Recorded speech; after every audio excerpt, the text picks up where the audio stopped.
DEA is offering $10 million for information leading to the arrest of the Mexican drug kingpin known as El Mencho. He's blamed for a flood of narcotics into the U.S. And in tonight's Eye on America, Adriana Diaz takes us on the hunt for this dangerous drug lord. It's just after sunrise, and on Chicago's west side, we're out watching the morning rush for drugs. It's with 7:15. 7:15 in the morning. Yeah. And there's people in the alley back there. The seller's behind that boarded fence. The DEA's Brian McKnight showed us what's going on in broad daylight. There's literally a line. Now everyone's coming back out. Yeah. See, the guy's got his right hand, he's putting in his pocket. Last year in Chicago alone, almost 800 people died from drug overdoses. What percentage of drugs in Chicago do you think come from Mexico? A significant amount, probably about 90%. 90%. Yeah. The DEA says this man is a major part of the problem. He's a rising Mexican drug lord named Nemesio Oseguera Cervantes, known simply as El Mencho. He's the #1 priority for DEA and frankly, federal law enforcement in the United States. Matthew Donahue is the DEA's top agent in Mexico and has helped uncover dozens of El Mencho's drug labs in the jungle. El Mencho's cartel is responsible for roughly a third of the drugs entering this country by land and by sea. He has a $10 million bounty on his head. Ironically, he lived in California some 30 years ago, where he was arrested on drug charges and eventually deported back to Mexico. He's got an enormous amount of weapons, RPGs, 50 calibers weapons that basically has his own SWAT teams. From shooting down a Mexican Army helicopter, killing 6, to being implicated in a public hanging this summer, El Mencho protects his empire with impunity. At the DEA's lab, packs of cocaine are stamped with traffickers' brands, and more than a third can be traced back to El Mencho. He's the one that's responsible for sending the poison that's actually killing innocent women and kids. So what happens when someone's child dies? Good chance it probably came from this organization. Can you stay with me? Open your eyes. This is the aftermath, an overdose in Chicago. This man survived that day, but last year more than 67,000 Americans did not. A new task force will soon be on the streets of Northeast Ohio.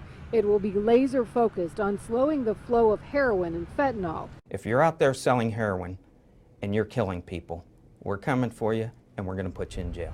Chief Martin told me that agents know exactly who they're targeting. The Mexican cartel, Sinaloa, is here in Cleveland, Ohio, 100%. And those are the people we are going after. Fred DeMarco sadly knows all too well about deadly overdoses. His son died from fentanyl-laced heroin days before his 19th birthday 2 years ago. Well, I was drafted into this war. And now that I'm drafted, I don't like to lose. And, I lost my son. Breaking news this hour, a huge drug bust involving some 500 pounds of meth. DEA says this is one of the biggest meth loads here ever. Figurines are shaped like Disney characters, but there is nothing family-oriented about them, except they are made of the kind of stuff that destroys families. It's everywhere. I mean, it's everywhere. And the headlines for meth busts coming so frequently lately that they seem to blend together. 18 kilos of meth inside the tires of their SUV. Federal agents call this one of the biggest drug busts ever in Georgia. 60 kilos of crystal methamphetamine were found inside, along with cash and weapons. Everybody talks about the opioid crisis, and there is no doubt a crisis, but we are by far, our #1 threat is the methamphetamine in this region. There is evil people in this world, and then there's Chapo Guzman. When I see Chapo Guzman, I know who the real person is. I know how he thinks. I know that he is an evil manipulator. The trial and all the chilling witness testimonies introduce the world to the real Chapo, a ruthless killer, money launderer, violent drug trafficker, manipulator, liar, adulterer. Imagine how it was when he escaped. We were defeated, we were deflated, we felt like we lost. We put so much effort into it. To capture him again was a tremendous feat.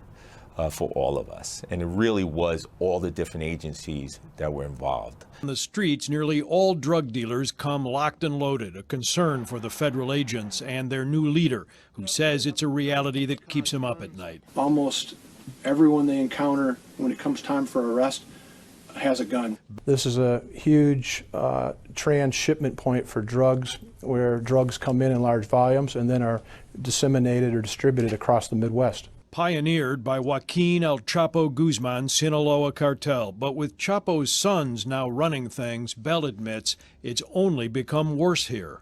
There is more methamphetamine available in northern Illinois and across the Chicago division. And Chicago is such a mega hub for Mexican heroin and methamphetamines, cartel cocaine, fentanyl, and marijuana that Bell says now 2 major drug organizations are feeding the area. Sinaloa splitting the market with Cartel Jalisco Nueva Generacion, CJNG, known here as the New Generation Cartel. Taking off the head, the leader, that's important, but it doesn't stop the entire organization from moving, and we need to attack the organizations coherently. This is one of the busiest United States postal locations in the Boston area. Authorities from the DEA say fentanyl is coming in from China right here to Massachusetts. Does the U.S. postal system know what's in each package? There's just so much mail coming in that they try to go after the different packages. Brian Boyle is a special agent in charge in the New England area with the Drug Enforcement Administration. Boyle says here in Massachusetts, people are able to purchase fentanyl and carfentanil on the dark web. Fentanyl is very dangerous, and the thing is, it's very cheap when you order it through the dark web. The drugs are being shipped by the United States postal system from China. We're seeing a decent amount of fentanyl that comes in through the mail. One would never even know what's really in the packages because the drugs are hidden in a sophisticated way. We've had it in electronic devices. Here locally? Here locally, yep. We've had it in statues, religious items. They'll stash it, they'll hollow out the insides and they'll put it in that. To know how to get around the internet, you go through the dark web. So you got to have a kind of knowledge of that. So they're educated people who are doing this. In 3 days, 290 arrests, $3.3 million in assets, and more than 600 pounds of illicit drugs. At this Florida pharmacy, customers routinely pick up meds. But our cameras were there when the DEA picked up the store's pharmacist for practicing without a license. Pharmacy could be anywhere in our communities throughout this country.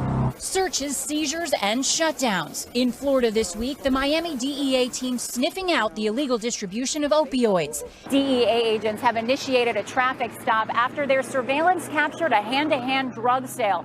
They believe it's most likely heroin or fentanyl because that's what's most often sold here. Street fentanyl, now America's deadliest drug. The front lines of the opioid epidemic, still a brutal battle. Don't let the sound of those birds chirping sway you. This is where Mexican cartels are manufacturing death. I've never seen anything like it.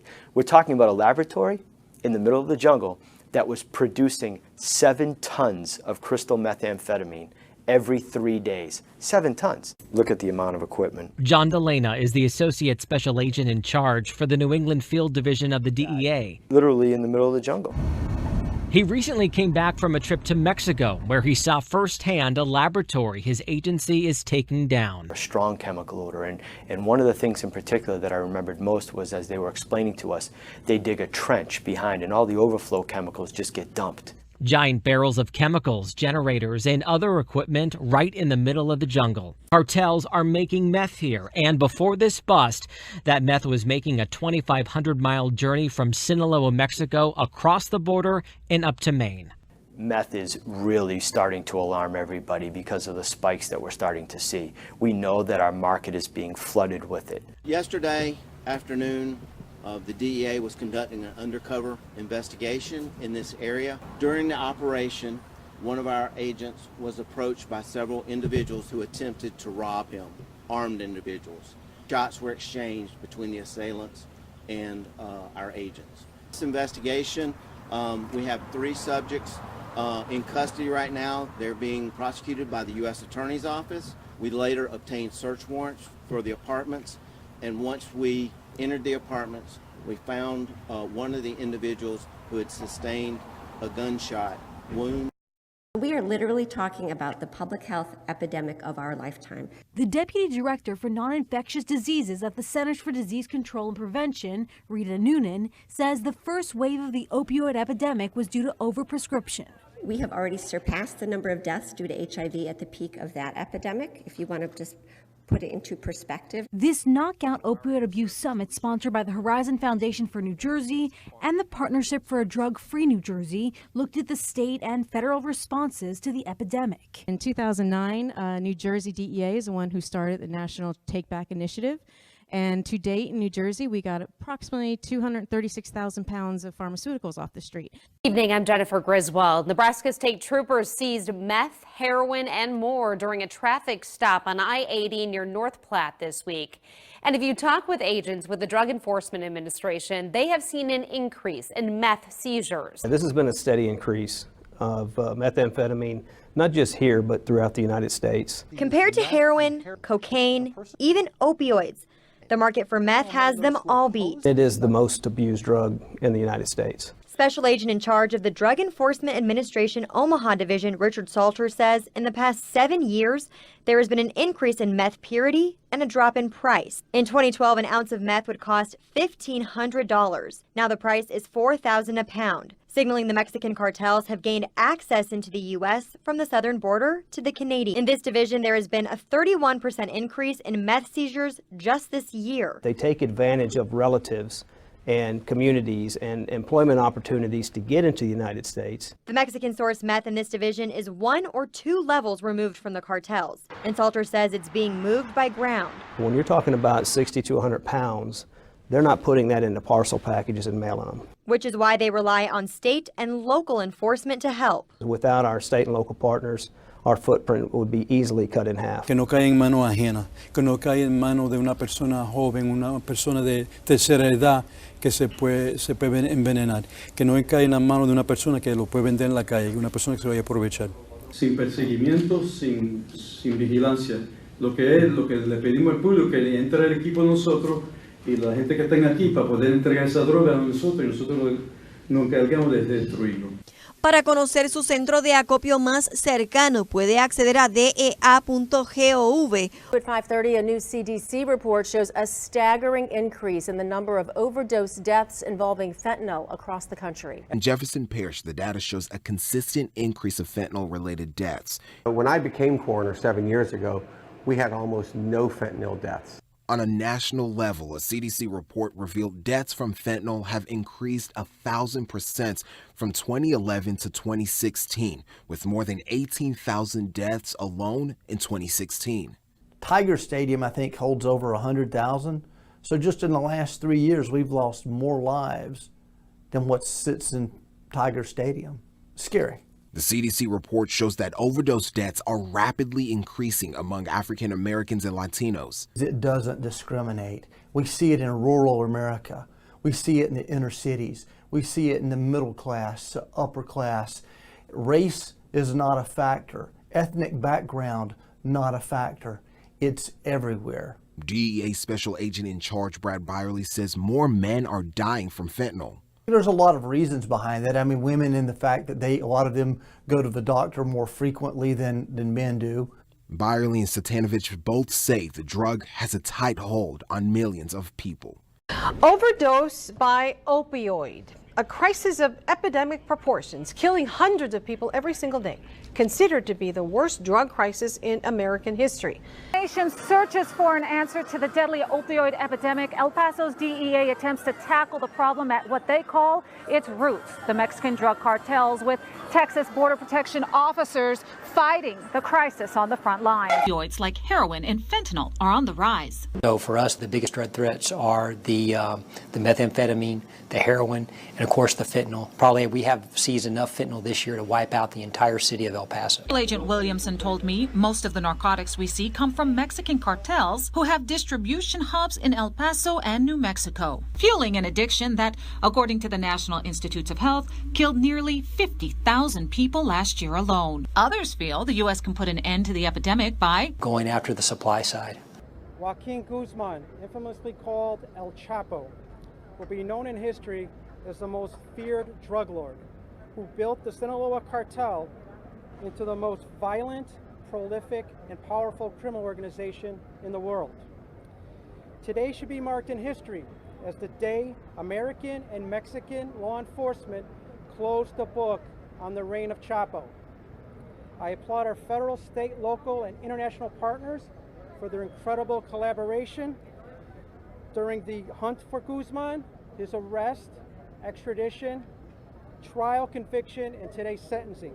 The Drug Enforcement Administration is seeing an increase in the distribution of cocaine nationwide. We have received intelligence from the DEA down in South America, in Colombia specifically, that coca production has been up, and we were to expect to see more significant seizures of cocaine, not only in the U.S. but also throughout the world, in Europe and in Asia and other countries as well.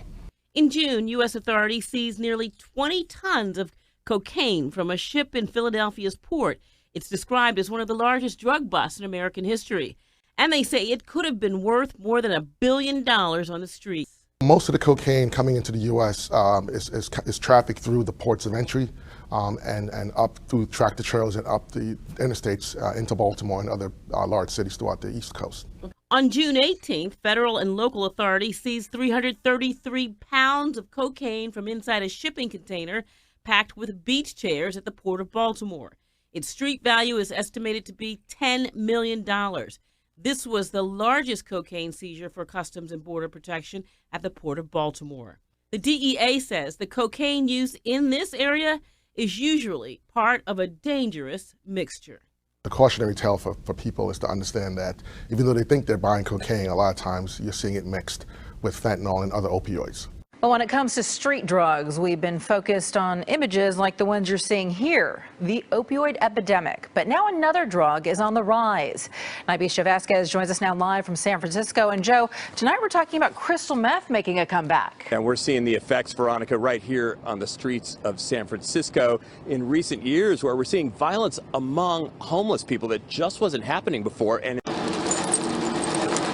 meth in Northern California is flooding the market. Chris Nielsen, special agent in charge of the DEA's San Francisco division, says meth is back after having tapered off for years. It's some of the highest purity that we've ever seen, somewhere in the ballpark of 97% pure. Ever since the government banned the over-the-counter sales of epinephrine in 2006, meth labs in individual houses have become rare.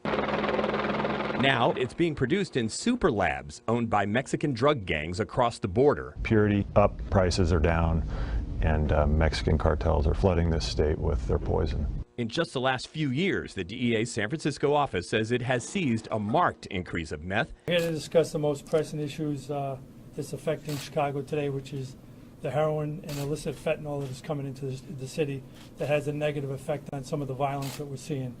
Have seized almost 300 kilograms of heroin just in the city alone. It's not just a Chicago problem, it's a national problem. Actually, it's an international problem. We draw attention to the critical national security threat represented by various drug cartels. Over the last 2 decades, the DEA and our Mexican counterparts have witnessed the rise and fall of many major criminal organizations and their leaders. The threat of these criminal organizations pose both our countries cannot be overstated. The cartels responsible for a significant amount of heroin and fentanyl and cocaine and methamphetamine that plagues American communities, resulting in a violence and death, either directly or through the distribution networks to street gangs across the United States, like we see every day here in Chicago. Tonight, 36 people behind bars in a major drug ring takedown. These drugs are ruining our communities. Drugs, guns, automobiles, all confiscated in multiple raids across the Puget Sound. The Des Moines police chief went to the feds. He said that there is a violent crime problem here, and that started one of the largest ever federal and local cooperations to tackle crime. It cripples the cartel's ability to operate up here, but really the focus of this operation was to break the link between these trafficking groups and the localized dangerous groups in the streets. And both also agree that St. Louis today is a violent crime city. William Callahan of the DEA have their work cut out in St. Louis. Violent crime rates are high, and there is also an opioid crisis, but there also appears to be a unique landscape shaping up. William Callahan comes to St. Louis after spending the majority of his career in New York. I asked him what he sees as St. Louis's biggest threat. Heroin mixed with fentanyl. Problem and violence, especially violence related to drug activity. Callahan says over 700 opioid overdose deaths in 2016 is a crisis. That doesn't even count all the non-fatal overdoses where people were saved by Narcan. He says the main source of drugs are coming in from Mexico. Working with our offices throughout DEA, throughout the country and overseas, that we can tie in organizations overseas, outside the country, identify those people, and indict them and bring them to justice here in the St. Louis area. The nation is facing its deadliest epidemic, one that Oklahoma is not immune to. Line of battling the war against drugs. The Western Oklahoma Opioid Enforcement Team was announced on Thursday. Their approach, using criminal, civil, and administrative tools to target and prosecute those they say are responsible. This squad will focus on pharmaceutical diversion. They will focus on the doctors overprescribing and prescribing for profit and flooding our neighborhoods. They will also focus on pharmacies not properly maintaining their inventory. The cartels that the Attorney General talked about at the highest level, they targeted this area. People of New England have taken a lot of prescription opioids. These cartels saw what they identified as a vulnerability in this area. They thought that they could profit from this thing. We're losing close to 150 Americans every single day to this addiction. We can't afford to lose any more people. Most of the heroin is smuggled in by the truckload, packed into tractor trailers and driven up from Mexico, over the Verrazano and into Brooklyn, over the GW and into the Bronx. Just last month, agents arrested 2 men after they found over 65 pounds of heroin hidden in the axle of their tractor trailer. If it were heroin alone, it would be bad enough. Right. But fentanyl is a big part of this problem. Fentanyl is a huge problem. Purity is much too high for the individual user. And so this explains the spike in overdoses and deaths? I believe so, yeah. With overdoses and deaths at an all-time high. Traffickers familiarize the drug to our children and package it, like I said, in packages like Scooby snacks. So you can see that this appeals to our youth. They'll go to these delis and buy it, and they have no idea what they're ingesting. They're basically ingesting poison. Today's enforcement shows exactly what we're doing. We're committed to wiping out this emerging threat to New York City, shutting down those who are making it, moving it, selling it out of the delis in all 5 boroughs. In a major drug trafficking sweep across LA County. And they say the raid put a major dent in the operations of one of the world's biggest drug cartels. After a 3-year investigation focusing on the Sinaloa cartel, 22 taken into custody, stacks and stacks of drugs and stacks of money. We will be coming after you and you will be held accountable. But the drugs were being sent to the Inland Empire, Ontario, Norco, Hemet, just to name a few. And they would be stashed in warehouses and places that were called stash houses. From there, the drugs were loaded onto trucks where they would be hauled across the state lines into Nevada, Arizona, parts of Kansas, and even as far away as Minnesota. All of this orchestrated by the Sinaloa cartel from Mexico and carried out by the number of people they have working for them throughout the western states. Scales, about $1,000 worth of heroin, meth valued at the same amount. This is what authorities in Jeffersonville, Indiana seized during a recent search of this Congress court home. Federal agents who work closely with local partners confirm the trend. Methamphetamine is coming in with a vengeance into the area. Christopher Evans is the special agent in charge of the Louisville Field Division of the DEA. He says Mexican organizations have begun targeting our region. For dealers, he says it's more cost-effective than heroin, and it ensures profitability. Customers hooked on heroin were fatally overdosing, but he says the meth making its way to our area is proving to be just as dangerous. We've had instances where we've had methamphetamine that's gone to the lab, and it's also been tested to have fentanyl included in that methamphetamine. So that's another reason for our concern with it is that it's not just that it's meth, but the dangers that people see with the heroin and the fentanyl soberdills are something that may come back and that we see with methamphetamine also. By flooding the U.S. with drugs, Mencho's cartel makes hundreds of millions of dollars a year. The DEA says part of the challenge in capturing him is that he has entire police departments in Mexico on his payroll.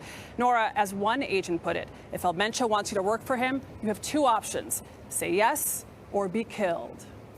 Incredible reporting tonight, Adriana. Thank you so much.